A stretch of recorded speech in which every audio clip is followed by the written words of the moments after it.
Assalamu alaikum and welcome to all viewers in Chemistry Grade 10 all boards of KPK। Chemistry grade 10 या class 10 की chemistry के chapter number 9 या chapter number 1 chemical equilibrium में आज का हमारा टॉपिक है law of mass action. So first of all this law was proposed by two chemist Guldberg and Waage in 1864। Statement आपके सामने है कि इस लॉ को हम स्टेट कैसे करते हैं। द रेट और speed of a chemical reaction is directly proportional to the product of active masses of reacting species or reacting substances। So chemical reaction हमेशा जिन चीज़ों में वाक़ होता है, जिन चीज़ों में वो रिएक्शन हो रहा है, तो उनको हम रिएक्टेंट्स कहते हैं या रिएक्टिंग स्पीशीज़ भी उनको हम कहते हैं, रिएक्टिंग सब्सटेंसेस भी कहते हैं। यहाँ पे एक अहम चीज़ जो स्टेटमेंट में बताई गई है वो स्पीड या chemical rate of chemical reaction और speed of a chemical reaction. तो सबसे पहले इसको नोट कर लेंगे। जहाँ पर भी मैंने आपको पहले भी एक वीडियो में बताया था कि रेट का जहाँ पे तस्करा आता है तो रेट का मतलब होता है change with time, change with respect to time. उसको हम क्या कहते हैं? उसको हम कहते हैं रेट। अब यहाँ पे रिएक्शन का रेट या रिएक्शन का स्पीड ये क्या चीज़ है?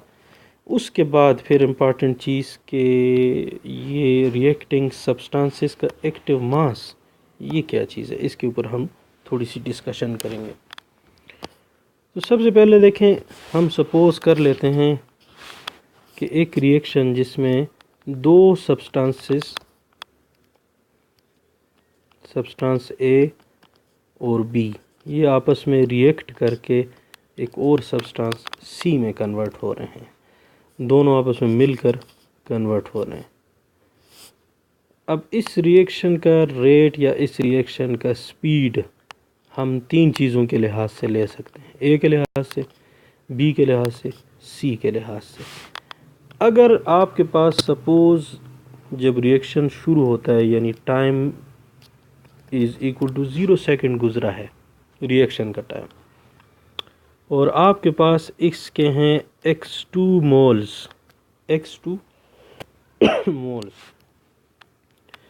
टाइम गुज़रने के बाद किसी वक्त आपने नोट कर लिया कि ये ए बी के साथ मिलता जा रहा है और इसकी जो नंबर ऑफ़ मोल्स रह गए हैं वो हैं suppose x moles, x1 moles. या सपोज़ हम इस तरह कर लेते हैं कि थोड़ा सा इसमें चेंज कर लेते हैं कि हम इनको x1 मोल्स कह देते हैं और इस जगह को x2 मोल्स कहते हैं।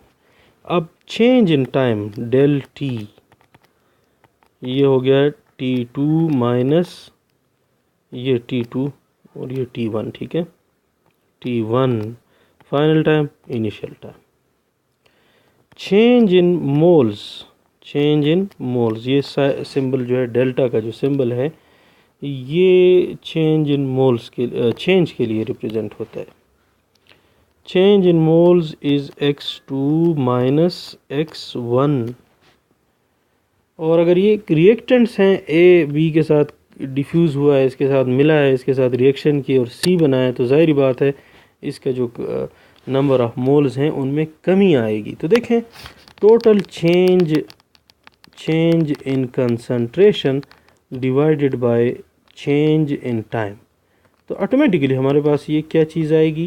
Change in concentration per unit time, यानी x2 minus x1 divided by क्या आएगा हमारे पास? Del t divided by del t, या मैं ये कह सकता हूँ कि T2 माइनस T1।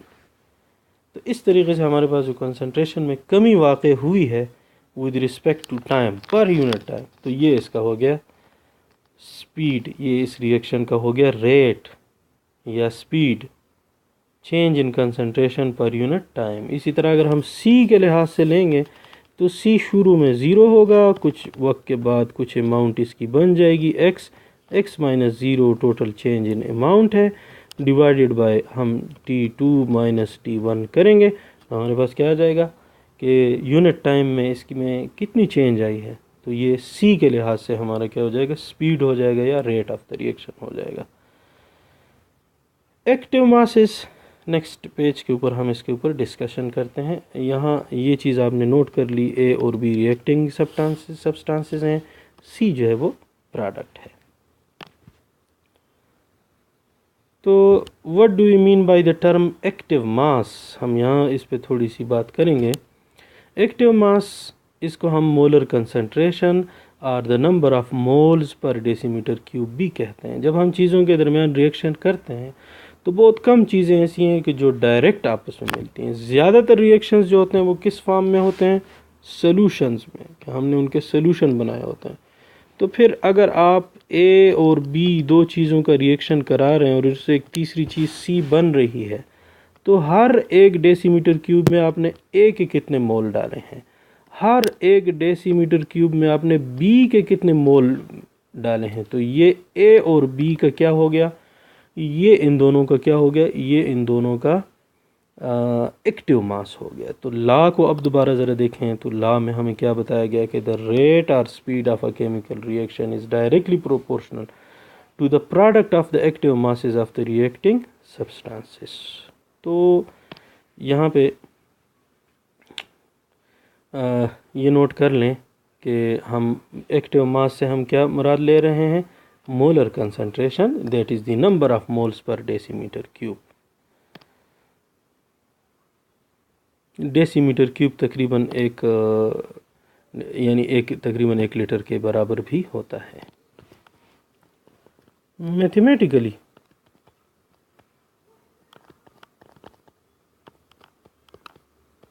इस लॉ को हम मैथमेटिकली भी इसको हम एक्सप्लेन कर सकते हैं। वो कैसे? अब ये मैंने आपके सामने एक जनरल रिएक्शन लिखा था कि ए और बी दोनों चीज़ें आपस में मिलकर सी एक नई सब्सटेंस बनाते हैं। ए और बी ये दोनों क्या हैं? ये हो गए हमारे रिएक्टेंट्स। सी हमारा क्या हो गया? प्रोडक्ट्स। तो रेट ऑफ रिएक्शन, हमने पिछले लॉ में हमने क्या पढ़ा है कि द रेट और speed of a chemical reaction is directly proportional, उसके लिए हम ये सिंबल डालते हैं, to the product of active masses. Active mass, इससे पहले मैंने आपको सामने इस पहले स्लाइड पे हमने देखा कि एक्टिव मास क्या चीज़ है? Molar concentration. और उसको भी हमने थोड़ा सा वाज़ेह कर दिया था कि मोलर कंसंट्रेशन से मुराद नंबर ऑफ मोल्स पर डेसीमीटर क्यूब। उसको हम मोलर कंसंट्रेशन को हम ये सिंबल जिसमें स्क्वायर ब्रैकेट्स में हम उनको लिखते हैं। तो ए की मोलर कंसंट्रेशन में किस तरह रिप्रेजेंट करूँगा? इस तरह ए को ब्रैकेट में लिखूँगा, यानी इसकी कोई ना कोई नंबर ऑफ मोल्स पर डेसीमीटर को सिंबॉलिकली तरह रिप्रेजेंट करते हैं। चूँकि बात प्रोडक्ट की हुई है कि the rate of reaction is directly proportional to the product का मतलब होता है कि दोनों को मल्टीप्लाई करें। तो ए का एक्टिव मास, बी का एक्टिव मास, यानी इसकी मोलर कंसंट्रेशन और बी की मोलर कंसंट्रेशन को लेकर हम दोनों को मल्टीप्लाई करेंगे। जितनी ज़्यादा वैल्यू आएगी इतना लॉ ऑफ मास एक्शन के मुताबिक रेट ऑफ रिएक्शन या स्पीड ऑफ रिएक्शन ज़्यादा होगा, तेज़ होगा। तो ये एक मैथमेटिकल तरीक़े से भी हम इसको रिप्रेजेंट कर सकते हैं। यहाँ हम ये कह रहे हैं कि ए और बी दो रिएक्टिंग सब्सटेंसेस हैं, ये आपस में मिलकर एक प्रोडक्ट में कन्वर्ट हो रही हैं और उस प्रोडक्ट को हमने एक जनरल नाम दे दिया सी।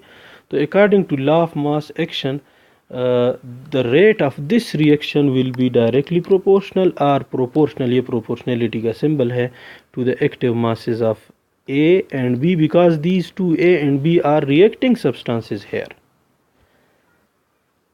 सो मैथमेटिकली भी हम इस लॉ को इस तरह रिप्रेजेंट कर सकते हैं। इम्पॉर्टेंस इस लॉ की क्या है, इसकी हमें साइंटिस्ट की यूटिलिटी इसकी क्या है, इस्तेमाल कहाँ पे होता है? So importance of the law of mass action lies in this law gives a relationship between the concentrations of reactants and product in a chemical reaction. के concentrations of reactants and product के chemical reaction में ख़ास तौर पर at equilibrium equilibrium. आगे हम एक topic पढ़ेंगे कि जो रिवर्सिबल रिएक्शन होते हैं, फॉरवर्ड रिएक्शन का अपना एक रेट कांस्टेंट है, बैकवर्ड रिएक्शन का अपना एक रेट कांस्टेंट है। वो कहाँ पर आएगा? इस प्रोपोर्शनैलिटी कांस्टेंट को हम हटाएंगे और इसकी जगह वो रेट कांस्टेंट लगेगा। तो जब रिवर्सिबल रिएक्शन होगा तो उसमें फिर देखें हमारे पास दो किस्म के रिएक्शन होंगे। पहले भी हमने इसके ऊपर थोड़ी सी डिस्कशन की है कि मिसाल के तौर पर जनरली हम लेते हैं कि ए और बी आपस में मिलते हैं और सी प्लस डी, तो दो किस्म के रिएक्शन है। ए और बी मिलकर सी और डी बनाते हैं, ये फॉरवर्ड रिएक्शन है। और सी और डी आपस में मिलकर वापस ए और बी बनाते हैं, तो ये बैकवर्ड रिएक्शन है। तो इस रिएक्शन का अपना एक रेट कांस्टेंट होगा, इस फॉरवर्ड रिएक्शन का, इस रिवर्स रिएक्शन का अपना एक रेट कांस्टेंट होगा। जब दोनों इक्विलिब्रियम में चले जाएंगे तो बैकवर्ड और फॉरवर्ड रिएक्शन का रेट जब आपस में बराबर हो जाएगा तो इन दोनों दोनों रेट कांस्टेंट को हम एक दूसरे पर डिवाइड करेंगे और हमारे पास एक और कांस्टेंट आएगा जिसको हम इक्विलिब्रियम कांस्टेंट कहेंगे। नेक्स्ट वीडियो में हम इंशाल्लाह इसके ऊपर एक थारोली डिस्कशन करेंगे। यहाँ पे आपको बताने का मकसद ये है कि इस लॉ की यूटिलिटीज़ का इस्तेमाल क्या है कि this law gives a relationship between the concentration of reactants and products in a chemical reaction specially at equilibrium. तो ये इसकी यूटिलिटी है।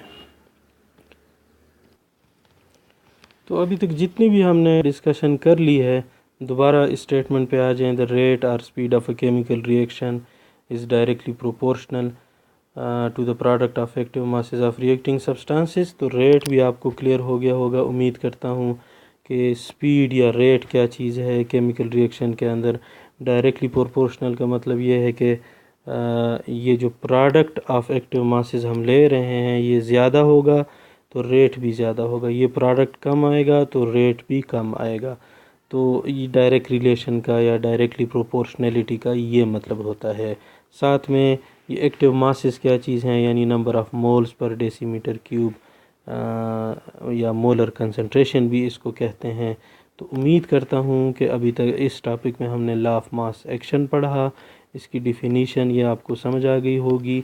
और साथ में हमने इसके अंदर जो टर्म्स इस्तेमाल होते हैं एक्टिव मास और स्पीड ऑफ रिएक्शन वगैरह, इस पे हमने डिस्कशन की। आई होप कि आपने इस वीडियो को एंजॉय किया होगा और जो कंसर्न टॉपिक जो हमने पढ़ा है मैं उम्मीद करता हूँ कि आपको अच्छी तरह से समझ आया होगा, क्लेरिफाई हुआ होगा।